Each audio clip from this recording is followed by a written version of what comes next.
Madam Rahul Gandhi ji क्या बोलेंगे, वो एकदम हमाम में क्या वो पब्लिक के बीच नंगे हैं।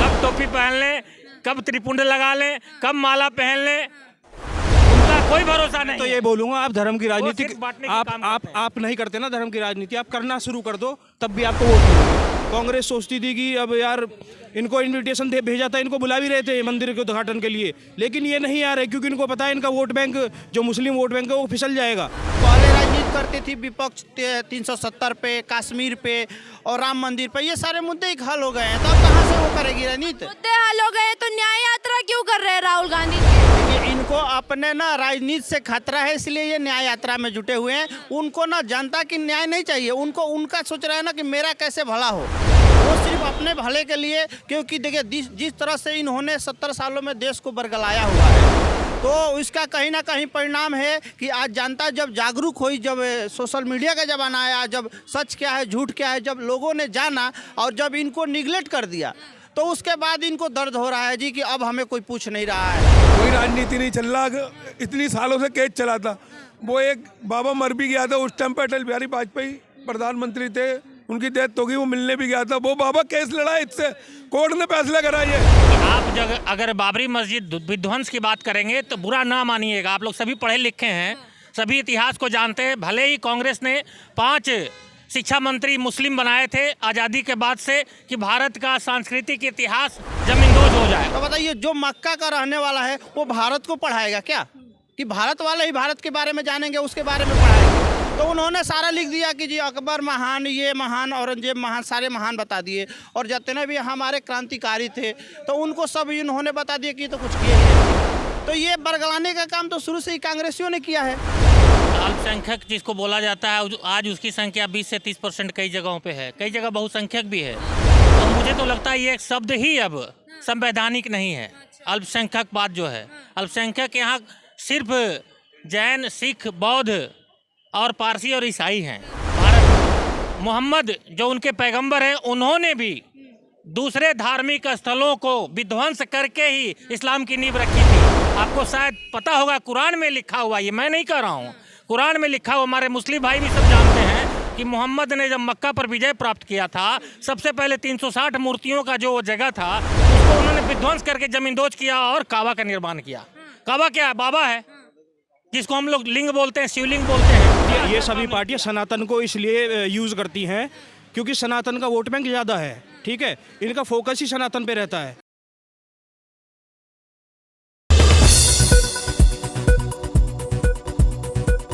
कोई राजनीति नहीं चल रहा, इतनी सालों से केस चला था। वो एक बाबा मर भी गया था, उस टाइम पर अटल बिहारी वाजपेयी प्रधानमंत्री थे, उनकी डेथ हो गई, वो मिलने भी गया था, वो बाबा केस लड़ा, इससे कोर्ट ने फैसला करा। ये कोर्ट ने फैसला करा, इसमें मोदी क्या करेगा? कोर्ट ने फैसला करा। जब कोर्ट का फैसला है तो बीजेपी पे क्यों आरोप लग रहा है कि बीजेपी राम के नाम पे राजनीति कर रही है? विपक्ष का तो काम है, उनका तो काम है, कोई ना कुछ बोलेंगे, नहीं तो उनको कौन पूछेगा? अच्छा, और क्या? कोई नहीं पूछेगा क्या विपक्ष को? अरे कहाँ से पूछेगा, क्योंकि मुद्दा ही नहीं बचा है ना। इन्होंने सारे काम कर दिए, जितने भी काम पेंडिंग थे ये सारे के सारे काम खत्म होगा। अब इनके पास देखिए, पहले राजनीति करती थी विपक्ष 370 पे, कश्मीर पे और राम मंदिर पे, ये सारे मुद्दे ही हल हो गए हैं, तो अब कहाँ से वो करेगी राजनीति? मुद्दे हल हो गए तो न्याय यात्रा क्यों कर रहे हैं राहुल गांधी जी? देखिए, इनको अपने ना राजनीति से खतरा है, इसलिए ये न्याय यात्रा में जुटे हुए हैं। उनको ना जनता की न्याय नहीं चाहिए, उनको उनका सोच रहा है ना कि मेरा कैसे भला हो, वो सिर्फ अपने भले के लिए। क्योंकि देखिए जिस तरह से इन्होंने 70 सालों में देश को बरगलाया हुआ है, तो इसका कहीं ना कहीं परिणाम है कि आज जनता जब जागरूक हुई, जब सोशल मीडिया का ज़माना आया, जब सच क्या है झूठ क्या है जब लोगों ने जाना और जब इनको निगलेक्ट कर दिया, तो उसके बाद इनको दर्द हो रहा है जी कि अब हमें कोई पूछ नहीं रहा है। तो ये अब उल्टा पलटा बयान दे रहे हैं सुर्खियों में बने रहने के लिए। जनता तो अपना मुंड बना चुकी है। आप बरगलाने की बात कर रहे हैं, विपक्ष कह रहा है कि अब हिंदुओं को बरगलाया जा रहा है धर्म के नाम पर। देखिए, हिंदुओं को बरगलाने का काम कांग्रेसियों ने किया शुरू से ही। देखिए, हमारे शिक्षा में देख लीजिए, शुरू से जब देश हमारा आज़ाद हुआ, हमारे भारत के प्रथम शिक्षा मंत्री अब्दुल कलाम आज़ाद हुए। वो कहाँ के थे? जन्म उनका हुआ 11 नवंबर 1888 को, मक्का में जन्म हुआ जी उनका। तो बताइए, जो मक्का का रहने वाला है वो भारत को पढ़ाएगा क्या? कि भारत वाले ही भारत के बारे में जानेंगे, उसके बारे में पढ़ाएंगे। तो उन्होंने सारा लिख दिया कि जी अकबर महान, ये महान, औरंगजेब महान, सारे महान बता दिए। और जितने भी हमारे क्रांतिकारी थे तो उनको सब इन्होंने बता दिया कि तो कुछ किए ही नहीं जी। तो ये बरगलाने का काम तो शुरू से ही कांग्रेसियों ने किया है। लेकिन जब राम जी आध्यात्म है तो क्यों उनको राजनीति का विषय बनाया जा रहा है? देखिए, राजनीति का विषय सिर्फ कांग्रेस पार्टी ने बनाया है। प्रभु श्री राम हमारे आराध्य है, वंशज है, सॉरी वो हमारे पूर्वज है। और देखिए, इस देश में जो भी लोग हैं वो श्री राम के ही वंशज है। हाँ, जब श्री राम के वंशज हैं, सब श्री राम के हैं, तो क्यों श्री राम का विरोध किया जा रहा है? क्यों बार बार विवादित टिप्पणियां की जा रही हैं? तो देखिए कौन कर रहा है। देखिए, जो न्याय यात्रा दिला रहे उन्हीं की अम्मा ने तो बोला था, और सोनिया जी ने बोला था कि ये तो राम काल्पनिक है जी, मैं उनको मानती नहीं हूँ, कोई डेंगू मलेरिया से जोड़ दे रहा है। तो ये जितने भी भ्रष्ट लोग हैं ना, वो यही सब बरगला रहे हैं सिर्फ जनता को। जब सोशल मीडिया का ज़माना आया और जब हम लोग जाने कि नहीं सच्चाई कुछ और है, और जब हम उन लोगों से सवाल करने लगे तो उनको अब दर्द हो रहा है कि जनता तो भाई जागरूक हो चुकी है, अब हमारे पास तो कुछ मुद्दा है नहीं, तो इधर से उधर बातें पलट रहे हैं वो। विपक्ष क्या लोगों को बरगलाने का काम कर रहा है? सब अगर लोग सभी लोग तैयारियां कर रहे हैं तो फिर राम पे प्रश्न कौन कर रहा है? वो पर्सन जो ये सवाल कर रहे हैं वो विपक्षी दल है। जितने भी विपक्षी दल है ना, अदर पॉलिटिकल पार्टीज हैं, वो कर रहे हैं क्योंकि उनका जो वोट बैंक था वो खिसक रहा है। क्योंकि हिंदू वो सोचते थे कि हिंदू को बहका के, मुस्लिम को बहका के, अदर धर्म को बहका के वो वोटों की राजनीति कर लेंगे। अब उनका वोट बैंक खिसकता उनको दिख रहा है, तो वो क्या कर रहे हैं, अब मैं कांग्रेस को ही ले लेता हूँ। कांग्रेस सोचती थी कि अब यार इनको इन्विटेशन भेजा था, इनको बुला भी रहे थे मंदिर के उद्घाटन के लिए, लेकिन ये नहीं आ रहे क्योंकि इनको पता है इनका वोट बैंक, जो मुस्लिम वोट बैंक है वो फिसल जाएगा। ठीक है, लेकिन इनको ये नहीं पता, मुसलमान भी समझदार है, आजकल सब डेवलपमेंट के नाम पे वोट डालेगा, कोई ऐसे नहीं डालेगा। अच्छा, मुस्लिम वोटों के लिए क्या कांग्रेस न्योता ठुकरा रही है? देखिए, कांग्रेस शुरू से आज़ादी के बाद से ही आप देख लीजिए, कांग्रेस का रुझान मुस्लिम वोटों की तरफ रहा है, अल्पसंख्यकवाद की तरफ रहा है। जबकि आज भारत में सभी जान रहे हैं, आज़ादी के बाद 75 साल बीत गए हैं, अल्पसंख्यक जिसको बोला जाता है आज उसकी संख्या 20 से 30% कई जगहों पे है, कई जगह बहुसंख्यक भी है। तो मुझे तो लगता है ये एक शब्द ही अब संवैधानिक नहीं है।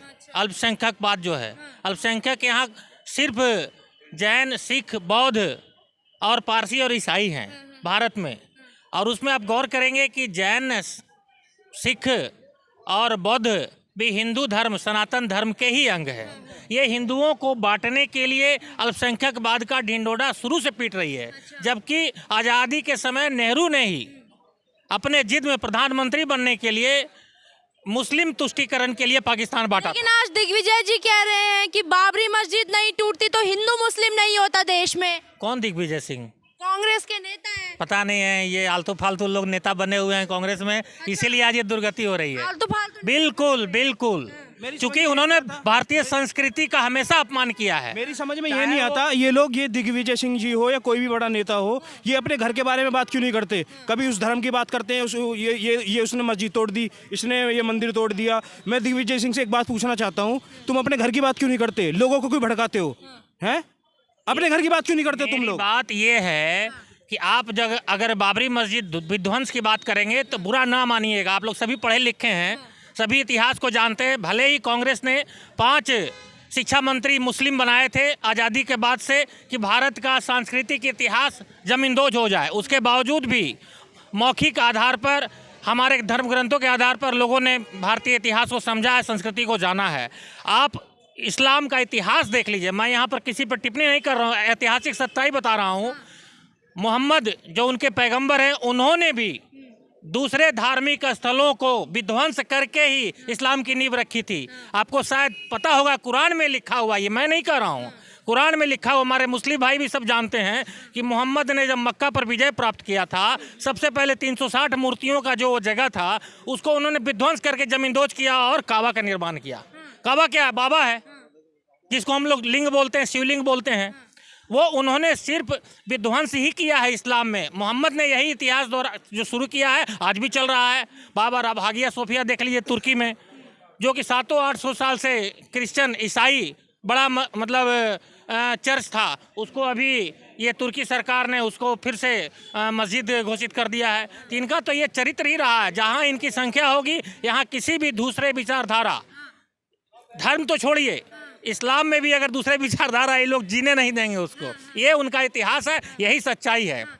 इस्लाम के नाम पर आप कोई भी अनैतिक कार्य कर सकते हैं। मोहम्मद ने जितना भी कार्य किया था अनैतिक, उसने इस्लाम के नाम पर किया। ये सभी पार्टियां सनातन को इसलिए यूज करती हैं क्योंकि सनातन का वोट बैंक ज़्यादा है, ठीक है। इनका फोकस ही सनातन पे रहता है। जो 75% हो या 80% हो वो हिंदू है, तो सारी राजनीतिक पार्टी को फोकस सनातन का वोट बैंक ज्यादा है तो क्यों सनातन के पक्ष में काम नहीं करते, हमेशा विरोध क्यों किया जाता है? देखिए, इसमें सनातन के पीछे इनका बांटने का नजरिया है। सनातन एक बोले ना कि ये प्रगतिशील धर्म है, इसमें शैव भी हैं, वैष्णव भी है, ब्रह्म समाज के भी लोग हैं, दयानंद सरस्वती तक आ जाते हैं, बौद्ध भी है, जैन भी हैं। इन हमारे सनातन धर्म चूँकि हमेशा प्रकृति को धर्म माना है, प्रकृति को, और हमेशा प्रकृति को ही अपनाया गया है हमारे धर्म में, इसलिए हमारे यहाँ कट्टरता नहीं है। और इसका ये लोग फ़ायदा उठाकर जो विभिन्न राजनीतिक दल हैं जो आज के डेट में विपक्ष हैं, आप गौर कीजिएगा, सारे विपक्षी पार्टी वंश बात पर चल रही है। चाहे वो कांग्रेस हो, चाहे वो स्टालिन देख लीजिए, चाहे वो लालू जी को देख लीजिए, या मतलब किसी को भी देख लीजिए। लेकिन आप एक बात बताइए, प्राण प्रतिष्ठा के दिन नजदीक है, आप तेज प्रताप जी के सपने में राम जी आ रहे हैं, कह रहे हैं ये तो ढोंग कर रही है बीजेपी। केजरीवाल जी को देख लीजिए, सुंदरकांड का पाठ करवा रहे हैं। देखिए, ये सबको सनातन का वोट चाहिए, लेकिन सबको सनातन में जो जातियां हैं उनको बांट कर वोट चाहिए। अलग अलग जातियों में बांटना है इनका काम।